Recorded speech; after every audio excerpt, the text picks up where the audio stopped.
اعوذ باللہ من الشیطان الرجیم بسم اللہ الرحمن الرحیم الرحمن الرحیم۔ حضرات گرامی، سورۃ الفاتحہ کی جو تفسیر چل رہی ہے اس کے اندر یہ تیسری آیت ہے جس کے معنی ہے کہ بہت مہربان اور نہایت رحم کرنے والا۔ سورۃ الفاتحہ کی پہلی آیت میں بسم اللہ الرحمن الرحیم کے اندر الرحمن الرحیم کے اوپر گفتگو گزر چکی ہے اور اس کی تفسیر بیان کی جا چکی ہے۔ یہاں پر ایک دوسرے پہلو کے لحاظ سے گفتگو کی جا رہی ہے کہ اللہ رب العزت نے اپنی صفات میں صفت رحمان الرحیم کو بیان کیا ہے تاکہ انسان کو یہ پتہ چل جائے کہ اس کا خالق، اس کا مالک اس کے اوپر کس قدر مہربان ہے، کس قدر اسے عطا کرنے والا ہے، کس قدر اسے دینے والا ہے۔ اللہ رب العزت کا سب سے بڑا اور سب سے پہلے احسان یہ ہے کہ اس نے انسان کو وجود بخشا۔ ہمارا آپ کا اگر وجود ہی نہ ہوتا، اگر ہم پیدا ہی نہ کیے گئے ہوتے تو اللہ کی نعمتوں سے ہم کیسے فائدہ اٹھاتے؟ لہٰذا یہ اس کا کرم ہے، اس مالک حقیقی کا، اس سچے معبود کا، کہ اس نے ہم کو وجود بخشا، ہم اس دنیا کے اندر آئے، اور پھر اس کے بعد اس کے رحم و کرم کا جو سلسلہ ہم پر لامتناہی جاری ہے، ہم اس کا تصور بھی نہیں کر سکتے۔ جب انسان ماں کے پیٹ میں تھا اس وقت اسے غذا پہنچانے والا کون تھا؟ کون تھا جس نے اس کی وہاں پر شکل بنائی؟ کون ہے جس نے دل بنایا؟ کون ہے جس نے جگر بنایا؟ کون ہے جس نے رگوں میں خون دوڑایا؟ کون ہے جس نے شعور بخشا، دماغ دیا؟ اور اس شکم کے اندر، اس پیٹ کے اندر کس طرح انسان کی ربوبیت کا سامان فراہم کیا، کہ انسان کے رزق کا سامان فراہم کیا۔ اللہ رب العزت کی یہ شان ہے، وہ رب العالمین ہے۔ کس طرح سے اس نے انسان کی وہاں پر خبر گیری کی، کس طریقے سے اس نے آنکھیں بنائیں، کس طریقے سے پتلیاں بنائیں، کس طریقے سے انسان کے چہرے کو بنایا اور بہترین سانچے میں اسے ڈھال دیا، اور پھر جب وقت متعین ہوا تو انسان وہاں سے باہر نکلا، اور جب دنیا کے اندر آیا تو اللہ رب العزت نے کس قدر اس کے لیے انعام کیا۔ اس کی ماں کے دودھ کو اس کے لیے بہترین بنا دیا، شیریں بنا دیا، لذیذ بنا دیا، طاقتور بنا دیا، اور پھر اس دودھ کو دیکھیے کیسے اس کے اندر گاڑھا پن آتا ہے، کیسے اس کے اندر پتلا پن آتا ہے، کس طریقے سے کتنے دن کا بچہ ہوتا ہے جس کا دودھ اس کے لیے مطابق ہوتا ہے اور اسی کے موافق ہوتا چلا جاتا ہے۔ 2 سال دودھ پلانے کی مدت ہے، ان 2 سال کے اندر کس طریقے سے اس دودھ کے اندر افزائش ہوتی ہے، اس دودھ کے اندر اس کی فطرت میں اور اس کے وجود میں کس قدر نیرنگیاں پیدا ہوتی ہیں، کیسے اس کے اندر طاقت آتی ہے، کیسے یہ طاقت اس کے اندر بڑھتی چلی جاتی ہے۔ بدن کو جس قدر دودھ کی ضرورت ہوتی ہے اللہ رب العزت اتنا دودھ پستان میں پیدا کرتا ہے، اور پھر اس کے اندر وہ غذائیت پیدا کرتا ہے جس کی انسان کے جسم کو ضرورت ہوتی ہے۔ یہ ایک علم ہے پورا جس کے اوپر باقاعدہ ریسرچ کیا جاتا ہے، غور و فکر کیا جاتا ہے، اور اس سے اللہ رب العزت کی دلائل سامنے آتے ہیں، اس کے رب العالمینی کے دلائل سامنے آتے ہیں، کس طرح وہ اپنے بندوں کی فکر کرنے والا ہے۔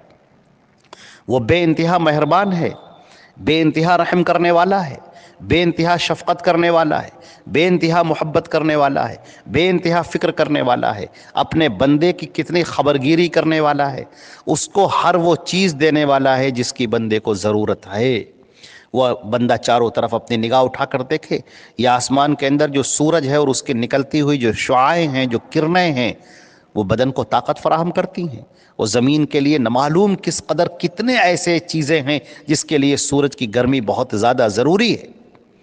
زمین سے غلے نکالنے والا اللہ رب العزت، پھلوں کو پیدا کرنے والا، انسان کے جسم کو پیدا کرنے والا، جسم کی خبر گیری کرنے والا، اس کا دھیان رکھنے والا، یہ رحمت للعالمین اللہ رب العزت کی رب العالمینی ہے یہ، اور صفت اس کی رحمان و رحیم ہے، یعنی اس کی شفقت غالب ہے۔ بندے اس کے ساتھ میں شرک کر رہے ہیں، بندے اس کے ساتھ میں کفر کر رہے ہیں، بندے اس کو برا بھلا کہہ رہے ہیں، بندے اللہ رب العزت کی شان میں گستاخی کر رہے ہیں۔ شرک سب سے بڑی گستاخی ہے اس کی شان میں، بندے کر رہے ہیں، لیکن اللہ رب العزت سب کو رزق فراہم کر رہا ہے۔ وہ کسی کا نوالا بند نہیں کرتا، وہ کسی کا رزق بند نہیں کر رہا ہے، وہ اس کے اوپر لگاتار شفقت کیے جا رہا ہے، لگاتار مہربانی کیے جا رہا ہے، اس کو سامان فراہم کیے جا رہا ہے کہ شاید بندہ اب گناہوں سے باز آ جائے، اب گناہوں سے باز آ جائے، اب اپنے گناہوں سے توبہ کر لے، سیدھے راستے کی طرف آ جائے۔ لیکن بندہ ہے کہ اس کے اندر اکڑ ہے، غرور ہے، گھمنڈ ہے، اور وہ لگاتار اسی راستے پر چلتا چلا جا رہا ہے جو اللہ کی نافرمانی کا راستہ ہے۔ وہ اللہ کے حکموں کو توڑ رہا ہے، اللہ کے حکموں کو پامال کر رہا ہے، مگر وہ رحمان الرحیم اس کو رزق فراہم کر رہا ہے، اس کو زندہ رکھے ہوئے، اس کو چلنے کی طاقت دے رہا ہے، اس کو بولنے کی طاقت دے رہا ہے، اس کو کرنے کی طاقت دے رہا ہے۔ بندہ گناہ پر گناہ کر رہا ہے اور اللہ رب العزت اس پر انعام کیے جا رہا ہے۔ یہ کیا ہے؟ یہ رحمت اللہ رب العزت کی وہ رحمت ہے، اللہ رب العزت کی وہ شان ربوبیت ہے، اللہ رب العزت کی وہ شفقت اور محبت ہے جو ہر ایک سے بڑھ کر ہے۔ اللہ کے اندر اللہ رب العزت نے اپنی جو بھی صفات بیان کی ہیں، ان صفات کے اندر بھی اس کے وہ منتہائے کمال کو پہنچی ہوئی صفات ہیں۔ مثال کے طور پر اللہ نے فرمایا کہ وہ رحمان و رحیم ہے، سمیع اور علیم ہے، اور یہ صفت انسان کے اندر بھی ہے۔ انسان بھی سننے والا ہے، بولنے والا ہے، جاننے والا ہے، رحمت کرنے والا ہے، شفقت کرنے والا ہے، مگر انسان کی صفات جو دی گئی ہیں اور اللہ رب العزت کی جو صفات ہیں، بہت زمین و آسمان کا فرق، بہت بڑا فرق ہے۔ فرق یہ ہے کہ انسان کو وہ چھینٹے عطا کیے گئے، چند قطرات دیے گئے ہیں، اور سمندر کا سمندر بلکہ اس سے بھی زیادہ اللہ کے پاس ہے۔ اللہ کی ہر صفت انتہا کو پہنچی ہوئی ہے، وہ اپنے منتہائے کمال پہ ہے، اور انسان کے اندر جو صفت دی گئی ہے وہ اس کا ذرا سا حصہ ہے، تھوڑا سا۔ بخاری شریف کی ایک روایت کے اندر آتا ہے کہ حضرت موسیٰ اور خضر علیہ السلام جب کشتی پر بیٹھے تو ایک چڑیا آئی اور اس نے سمندر میں ایک ٹوٹ میں پانی لیا، تھوڑا سا چونچ میں پانی لیا اور پانی پی کر اڑ گئی۔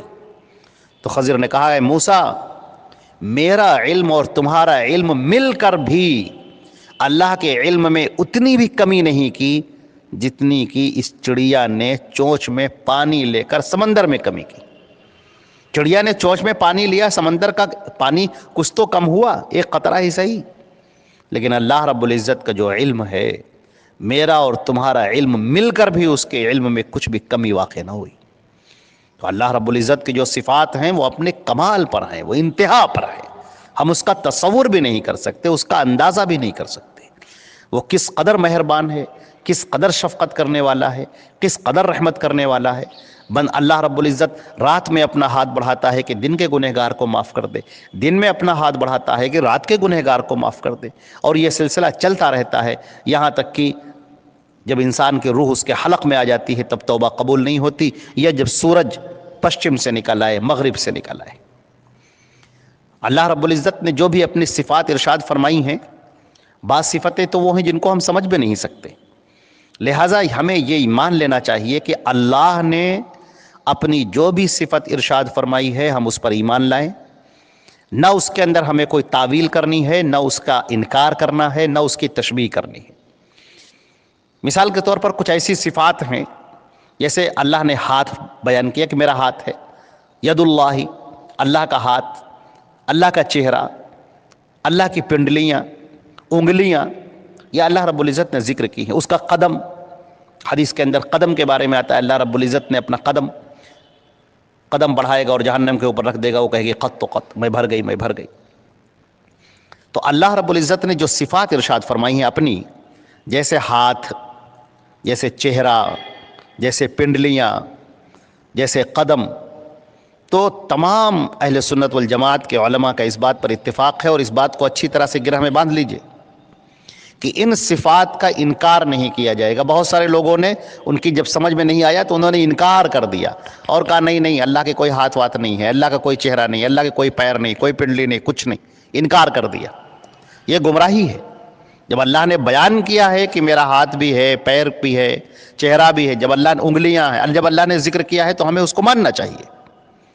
کچھ وہ لوگ ہیں جنہوں نے اس کی تشبیہ دینی شروع کر دی، کہا جیسے ہمارا ہاتھ ہے ویسے اللہ کا ہاتھ ہے، جیسے ہمارے پیر ہیں ویسے اللہ کے پیر ہیں۔ یہ تشبیہ ہے، یہ بھی غلط ہے، یہ کفر ہے۔ خالق کی تشبیہ مخلوق سے دینا، استغفر اللہ، ہرگز یہ تشبیہ نہیں دی جا سکتی، بالکل نہیں۔ وہ اپنی مخلوق سے جدا ہے، مخلوق سے الگ ہے۔ قرآن پاک میں فرمایا گیا لیس کمثلہ شیء، اس کی طرح کوئی چیز ہے ہی نہیں، کوئی مخلوق اس کے مشابہ نہیں ہے، لہٰذا اس طرح کی باتیں کرنا چھوڑ دو۔ اچھا، بعض لوگوں نے اس کی تعویل کر لی اور کہا جہاں پر اللہ کا ہاتھ آیا ہے اس سے مراد قدرت ہے، جہاں پر اس کا پیر آیا ہے اس سے مراد اس کی طاقت ہے، جہاں مراد اس کی انگلیاں آئی ہیں مراد اس کا تصرف ہے۔ تو یہ مراد لینا کہ اللہ کا ہاتھ بولا گیا ہے تو اس سے مراد قبضہ ہے، قدرت ہے، یہ غلط ہے، یہ غلط ہے۔ تو نہ تو تعویل کی جائے گی، نہ تعطیل کی جائے گی، نہ اس کا انکار کیا جائے گا، نہ تشبیہ کی جائے گی، نہ اس میں کوئی تحریف کی جائے گی، یہ سب چیزیں غلط ہیں۔ بلکہ اللہ کی صفات کو اس طرح ماننا جس طرح اس نے بیان کیا ہے، اور اس پر ایمان لانا، اور اس کی کیفیت کو اللہ کے حوالے کر دینا کہ وہ کیسی ہمیں نہیں معلوم۔ اللہ کا ہاتھ ہے کیسا ہے ہمیں نہیں معلوم، اللہ کے پیر ہیں کیسے ہیں ہمیں نہیں معلوم، اللہ کی انگلیاں ہیں کیسی ہیں ہمیں نہیں معلوم۔ امام مالک سے پوچھا گیا استوا کے بارے میں تو انہوں نے کہا الاستواء معلوم، استوا معلوم ہے، والکیف مجہول، اس کی کیفیت مجہول ہے، وہ کیسا ہے ہمیں نہیں معلوم۔ والایمان بہ واجب، لیکن ایمان لانا اس پر لازم ہے، واجب ہے۔ والسؤال عنہ بدعۃ، اور اس کی قرید کرنا، اس کے قرید میں پڑھنا یہ بدعت ہے۔ تو یہ بات یاد رکھیے گا، اللہ نے جو بھی اپنی صفات ارشاد فرمائی ہیں ان صفات پر ہمیں ایمان لانا ہے، لیکن اللہ کی وہ صفات کیسی ہیں، اس کی حقیقت کیا ہے، وہ ہم نہیں جان سکتے، لہٰذا ہم اس پر ایمان لاتے ہیں اور کیفیت کو اللہ کے حوالے کر دیتے، کیونکہ اللہ نے فرمایا ہے لیس کمثلہ شیء، اس کی مانند کوئی چیز نہیں ہے، اس کی کوئی مخلوق اس کے مشابہ نہیں، وہ خالق ہے باقی سب مخلوق ہیں۔ لہٰذا اگر کوئی سوچے کہ نہیں چہرے سے مراد ہماری طرح سے ہے، ہماری طرح سے ہاتھ ہے، ہماری طرح سے پیر ہے، تو یہ کفر ہے اور یہ غلط ہے، یہ عقیدہ ہی غلط ہے۔ لہٰذا ہمیں ایمان لانا ہے اس کی تمام صفات پر، اور وہ صفات ویسے ہی جیسے اس نے بیان کی ہیں، بلا تشبیہ، بلا تعطیل، بلا تکییف اور بلا تعطیل، ہم اس پر ایمان لاتے ہیں اس کے تمام صفات پر۔ والسلام علیکم ورحمۃ اللہ۔